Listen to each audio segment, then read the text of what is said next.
बक्सर जिले के सिकटी गांव में कुछ आपराधिक तत्वों द्वारा हिंदू धर्म को आहत करने और माता रानी की मंदिर तोड़े जाने को लेकर इस मामले में पुलिस ने एक और आरोपी को गिरफ्तार कर लिया है। बता दें आपको, अब तक इस पूरे मामले में 3 लोगों की गिरफ्तारी हो चुकी है।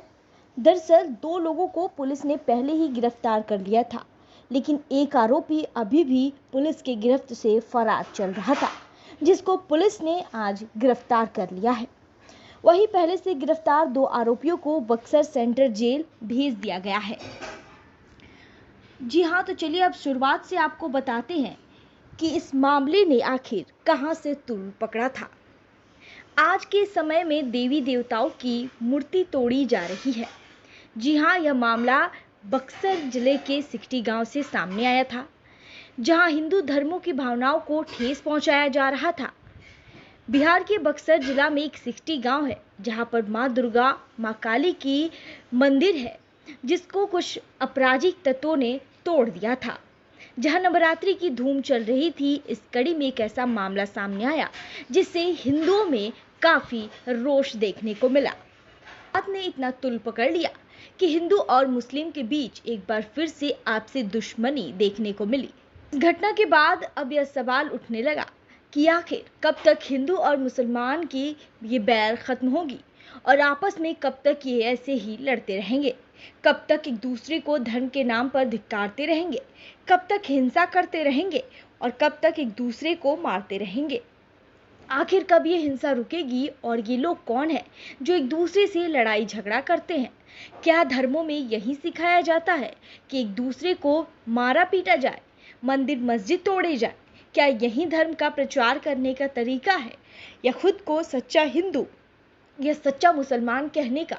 आखिर कब तक ये सब होता रहेगा और कब तक धर्म के नाम पर लोग लड़ते रहेंगे? कब तक एक दूसरे के धार्मिक संस्थानों को तोड़ना लोग बंद करेंगे और कब तक एक दूसरे पर अत्याचार करना बंद करेंगे? जी हाँ, बक्सर के सिकटी गांव से यह मामला जैसे ही आया तो लोगों ने कानून व्यवस्था पर भी सवाल उठाना शुरू कर दिया।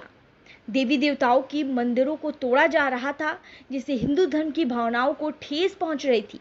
एक तरफ तो नवरात्रि का विशेष पर्व मनाया जा रहा था, वहीं पूरे देश में नवरात्रि को लेकर उत्साह था और लोगों के बीच उमंग था, लेकिन दूसरी तरफ विशेष समुदाय के आपराधिक तत्व मंदिरों में तोड़फोड़ कर रहे थे, जिसको लेकर लोगों में विशेष रोष देखने को मिल रहा था। सिकटी गांव में एक विशेष समुदाय के कुछ शरारती तत्वों द्वारा मंदिर तोड़े गए, जो सरासर गलत है। बक्सर के सिकटी गांव में जो हुआ वो सरासर गलत था, और आखिर इस गांव में विशेष समुदाय के लोग क्या चाहते हैं? लोगों के बीच यह भी सवाल उठने लगी कि नवरात्रि के विशेष अवसर पर इस तरह की अनहोनी लोग क्यों कर रहे हैं? मंदिर तोड़ने पर ग्रामीणों पर क्या बीत रही होगी?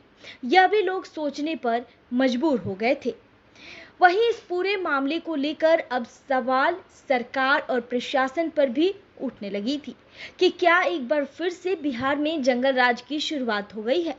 अपराधियों को खौफ किसी का भी नहीं है और ना ही इस पूरे मामले को लेकर पुलिस कोई कार्रवाई कर रही थी और ना ही किसी तरह का प्रशासन भी कोई कदम उठा रही थी। इस पूरे मामले को लेकर लोगों को यह लग रहा था कि प्रशासन के दांव की पोल खुलती हुई नजर आ रही है और प्रशासन अपने कार्य में विफल होता भी नजर आ रहा है।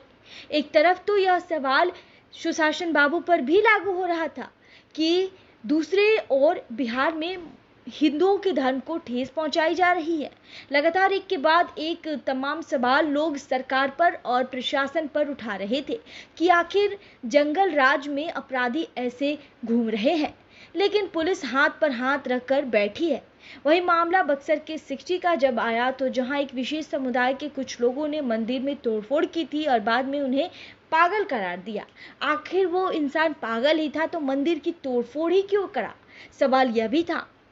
जब ये मामला गरमाया तो पुलिस ने आनन फानन में 2 आरोपियों को गिरफ्तार कर लिया था, लेकिन हिंदुओं की भावनाएं जो आहत हुई थी, लोग उससे बेहद ही दुखद थे और लोग मानसिक रूप से परेशान भी थे कि आखिर इसका जिम्मेदार कौन है।